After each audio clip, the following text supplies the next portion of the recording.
Today we will be discussing the website KidCitizen. What is KidCitizen? KidCitizen is a free website for teachers to use in their classroom. It has interactive episodes for students to watch and engage in.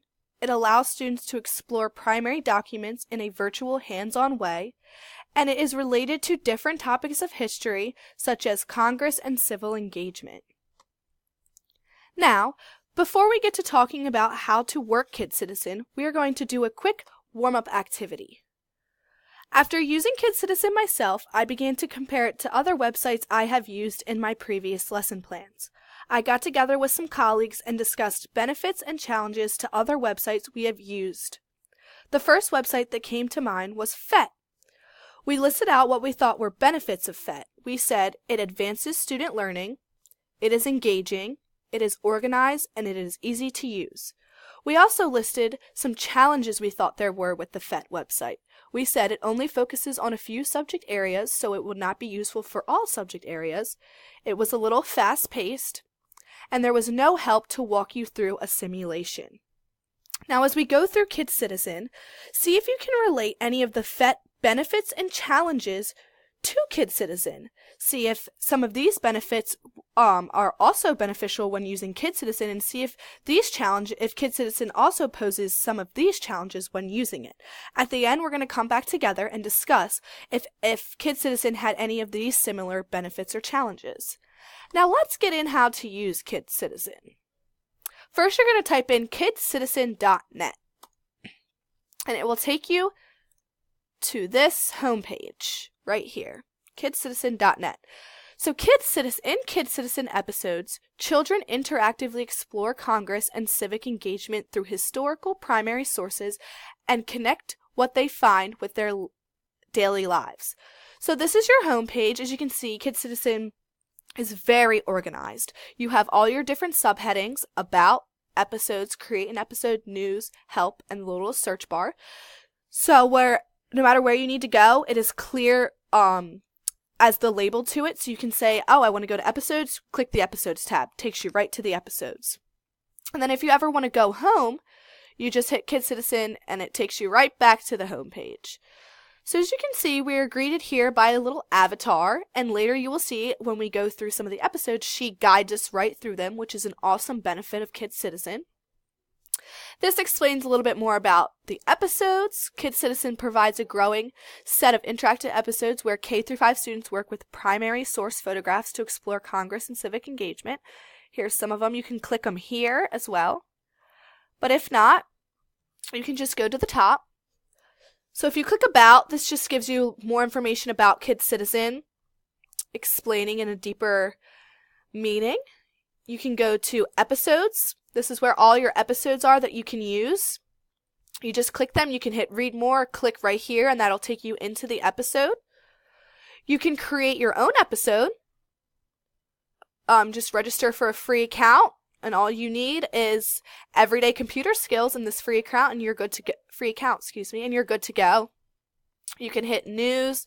This just gives you KidCitizen news in 2 months. How and where is KidCitizen being used? Want to up your primary sources game, different things like that. And then you can also hit help or the search bar, and this is just basically help and support. So finding episodes, you can search different things like that and it'll take you there. But like I said, whenever you need to get home, just hit KidCitizen, takes you back to the home page. So we're going to take a minute and explore one of the episodes. We're going to explore community helpers. And in this episode, we're going to investigate who community helpers are and how they have changed over time. So as you can see, it gives us details K through 2nd. So we're going to click this. How have community helpers changed and stayed the same over time? We will explore a photograph of a man delivering ice to a schoolhouse around 1900 and investigate who community helpers are and how they have changed over time.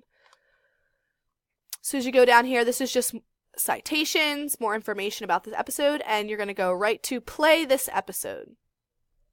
Takes you here, and our avatar right here guides us. She said, tap start to begin. Tap start to begin. So we're going to hit start. Hi, my name is Ella. We are going to go on an adventure together. We will be looking for history clues to help us explore what happened long ago. We have a mystery to explore, and we will collect clues from primary sources to find the answer to our history question.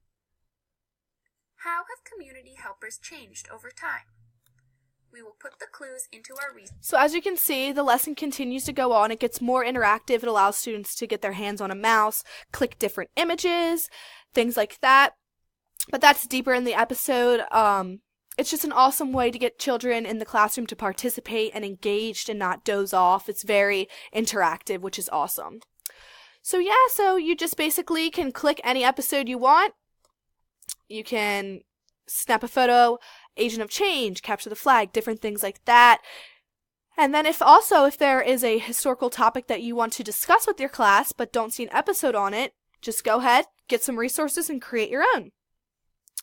So now we're going to go back to our closing activity, and we are going to relate the benefits of PhET to the benefits of KidCitizen, and we're going to relate the challenges of PhET to the challenges of KidCitizen.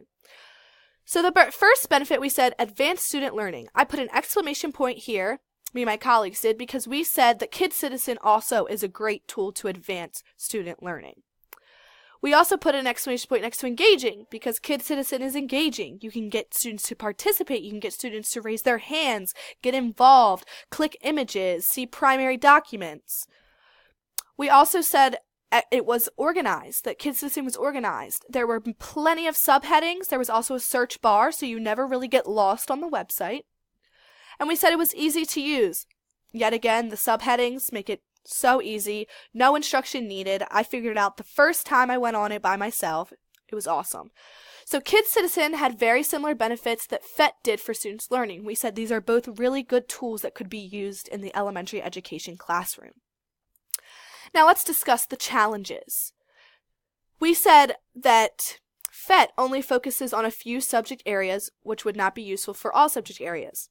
KidCitizen posed the same challenge. It only focused on history. This would not be useful for math or English language arts.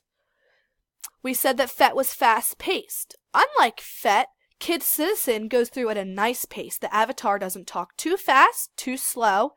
She makes it very easy to understand and at a good, solid pace. The last challenge we said that PhET posed was no help to walk through a simulation. You just had to kind of figure it out on your own. The amazing thing about KidCitizen is that you have an avatar, which is the young girl, and she walks you through an episode and explains it. She tells you, click the start button to start. She lets you know exactly, leads you through, guides you through exactly what to do to make this use of the website so much easier. So as a future teacher, we recommend that KidCitizen be used in the classroom as a great tool for history. It's easy to use, it's organized, it advances student learning. So if you can, grab a hold of this free tool and use it in your next history lesson.